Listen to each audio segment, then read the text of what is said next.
malam hari pasti ada challenge sendiri di saat mereka bertugas. Termasuk salah satunya ditambahin makhluk halus.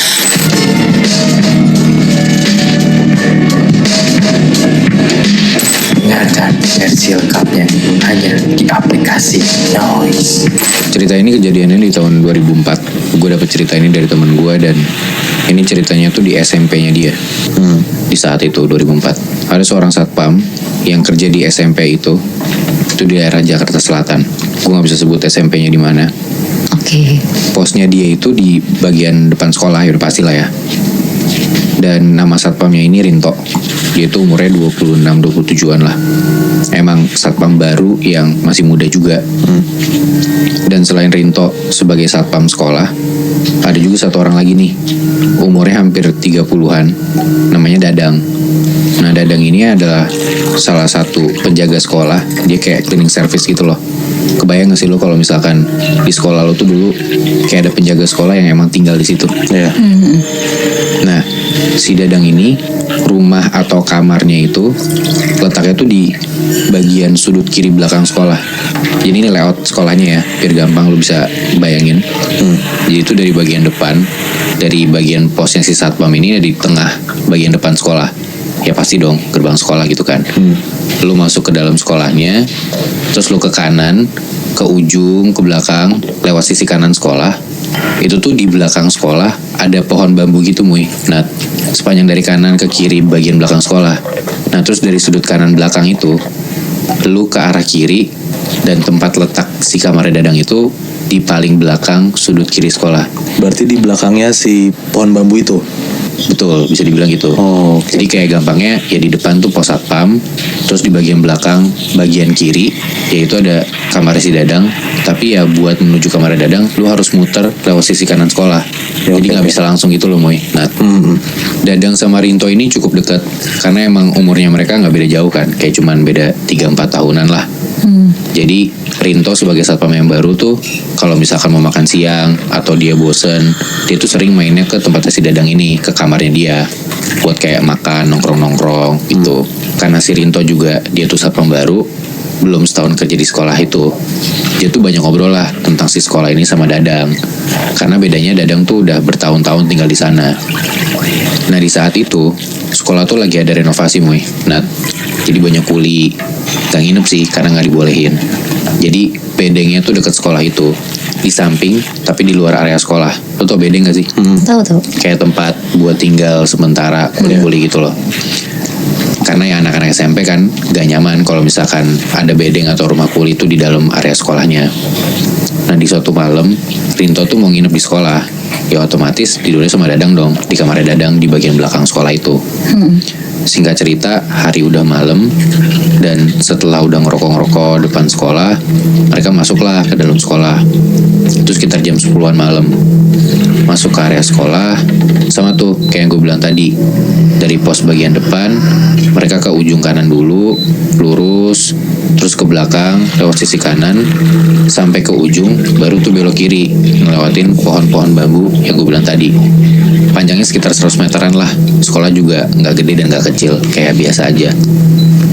Mereka nyusurin tuh pohon-pohon bambu itu, yang mana di deket bagian pohon-pohon bambu itu juga emang lagi direnov buat bikin ruangan baru. Jadi kayak banyak kayu-kayu, banyak semen, agak-agak berantakan lah di sisi kanan belakang itu. Terus tiba-tiba pas lagi nyusurin pohon-pohon bambu itu, si Rinto ngerasa kayak ada biji atau buah kecil tuh yang kena di pundaknya dia. Jadi kayak dari arah belakang kayak dilempar sama orang gitu loh. Terus Rinto respon, apaan tuh? Dari situ tuh Dadang langsung nengok, terus dia teriak ke arah belakang, jangan ganggu. Ada satu komplek di daerah Jakarta Selatan.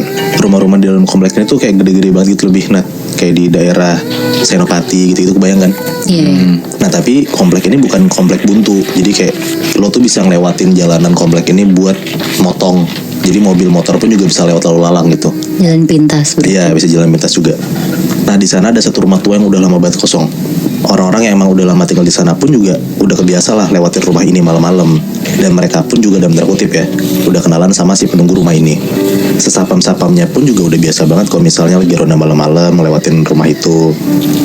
Jadi kayak orang-orang lama yang tinggal di komplek itu udah biasa lah akan kehadiran si rumah tua yang udah lama kosong ini. Oke. Nah di komplek itu ada 4 satpamnya. Biasanya 2 pagi dan 2 malam shiftnya. Nah ada satu waktu di tahun 2014 gue diceritain sama temen gue yang tinggal di komplek itu. Ada satu satpam baru gitu Nat. Satpam muda umurnya 24 tahun namanya Agus kita sebut aja. Oke. Nah si Agus ini baru kerja jadi satpam di komplek itu pas di momen itu ya yang teman gue cerita tahun 2014 itu sekitar semingguan lah. 4 satpam lainnya ya senior-senior, bahkan ada 3 satpam yang emang udah jaga di sana sekitar 20 tahun. Karena si Agus ini masih baru, jadi selalu ditaruh di shift pagi sampai sore. Jadi jam 6 sore dia udah beres kerja. Nah di malam itu untuk pertama kalinya selama seminggu dia kerja di sana, dia harus masuk shift malam, ngegantiin satpam lainnya lagi sakit. Akhirnya di malam itu dia masuklah shift malam, jam 6 sore mulai sampai jam 6 pagi. Si Agus ini shift malam sama Pak Burhan namanya, umurnya sekitar 60 tahunan dan dia udah jadi satpam senior lah di sana. Sekitar jam 8 malam mereka masih di pos ronda, masih ngobrol-ngobrol sambil ngerokok, biasa ngobrol-ngobrol basa-basi. Nah dikasih tau lah sama Pak Burhan ini kayak ini komplek kan rada gede, jadi mereka tuh kalau misalnya mau patroli, mau ngeronda ya harus mencar bagi 2. Jadi kalau misalnya dia mau ngiter sambil mukulin tiang listrik tuh buat ngasih tahu jam, ya harus hati-hati dan banyak doa lah karena ini kompleknya gede dan kita harus ngiternya sendiri-sendiri. Maksudnya kan si Agus ini masih baru, ya pasti sebagai senior ya Pak Burhan ngasih tahu lah kayak beberapa cerita-cerita serem atau kayak dikasih kayak kalau misalnya lo takut amit-amit kejadian apa-apa ya lo tenang aja, lo harus gini. Oke. Jadi cerita seremnya niatnya bukan buat nakutin tapi buat ya biar hati-hati gitu ya. Iya bener Bi, karena ini pun juga pertama kalinya Agus shift malam kan. Semua udah diceritain sama Pak Burhan sampai sekitar jam 12 malam dan mereka harus mencar lah buat ngasih tahu jam keluarga komplek itu buat mukulin tiang listrik. Tapi ada satu hal yang lupa dikasih tahu sama Pak Burhan ke Agus, yaitu soal satu rumah gede yang udah lama kosong ini. Sebenarnya ada satu hal yang harus dilakuin sama orang baru kalau misalnya mau ngelewatin rumah itu pas malam-malam di atas jam 3 pagi. Kayak kalau misalnya nih ada orang cowok gitu ya naik motor atau naik mobil pun kadang kalau misalnya ngelewatin rumah itu jam 3 pagi kadang tuh kayak suka diganggu gitu loh sama si penunggu rumah itu. Apalagi si Agus yang harus nyetir tuh naik sepeda sendirian pula kan. Udahlah jam 12 malam mereka berdua sepedaan tuh mencar. Biasanya sekitar 10 menitan habis nyeterin komplek itu, sapam-sapam itu ketemuan lagi di pos ronda depan yang tempat mereka ngumpul pertama. Terus masuk jam berikutnya mereka nyeter lagi. Pokoknya gitu terus sampai jam 5 pagi lah. Nah pas di jam 12 malam mereka mencar, Agus tuh udah deg-degan sejujurnya karena emang pada dasarnya dia penakut dan parnoan. Jadi cerita kali ini dari security sebuah rumah sakit di daerah Jakarta Selatan. Kejadian ini sekitar tahun 2014. Kita sebut aja security ini namanya Anto, umurnya sekitar 37 tahun. Anto itu hitungannya adalah security baru di rumah sakit ini. Ya kira-kira dia udah kerja di situ sekitar setahunan. Jadi sistem jaga di security rumah sakit ini tuh ada yang jaga di depan, jaga per lantai, sama tempat-tempat lainnya lah. Karena di rolling terus, kebetulan pada saat itu Anto tuh lagi kedapetan shift jaga malam. Seharusnya dia jaga bareng sama temennya namanya Arif. Mereka akan jaga 2 lantai tuh pada saat itu. Letaknya di lantai 4 sama 5. Tapi di malam itu tuh Arif izin, jadi gak bisa jaga. Dan akhirnya mengharuskan si Anto nih jaga sendirian di 2 lantai itu. Jadi paling si Anto bakal bolak-balik ke setiap lantai 4 sama 5. Nah sekitar jam 10 malam Anto mulailah jaga. Dia mulai dari ngelihat data pasien malam itu. Pokoknya sesuai mekanisme dari rumah sakit itulah. Kayak di ruang ICU tuh ada berapa orang, keluarga yang nunggu ada berapa, dan lain-lain. Setelah dapet semua datanya, dia langsung jaga ke lantai 4.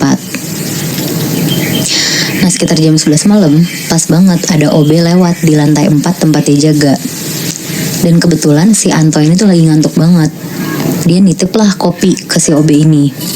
Minta tolong banget dibikinin kopi hitam panas. Terus gak kerasa nih, udah sejam nunggu, kopinya si Anto tuh gak datang-datang. Si Anto mulai gelisah lah karena ngantuk banget kan dia. Dan itu udah jam 12 malam posisinya.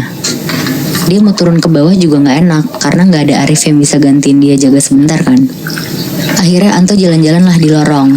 Niatnya biar ngilangin ngantuk juga. Tapi pas dia lagi jalan di lorong, tiba-tiba dari ujung lorong tuh ada perempuan cantik banget pakai baju perawat. Lagi jalan ke arah Anto sambil bawa gelas kopi. Jadi kayak papasan itu ya. Iya benar Moy. Anto berhenti terus langsung ngeliatin perempuan ini. Tapi perempuan ini tuh jalan aja lurus ngelewatin Anto. Terus naruh kopinya di atas meja Anto. Terus bilang, kopinya mas. Anto tuh di situ benar-benar cuma bisa diem aja, kayak matung gitu loh. Saking dia tuh sebenarnya nggak tahu kalau ada perawat secantik itu. Dia lebih ketakjub gitu Moy Bi. Karena penasaran banget, Anto tuh sampai nungguin OB yang tadi lewat ke lantai 4. Ya karena logikanya kan pasti dititipin kan sama OB ini ke perawat cantik itu. Sampai akhirnya kira-kira jam 2 pagi, OB-nya tuh baru muncul bawa kopi.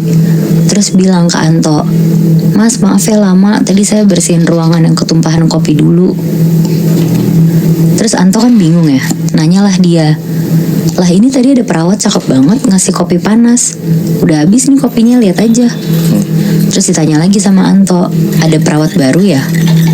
Ngedengar itu OB-nya tuh bingung banget. Dia cuma bisa jawab, gak tahu sih ya mas, saya gak nitip siapa-siapa kok buat bikinin kopi si emas.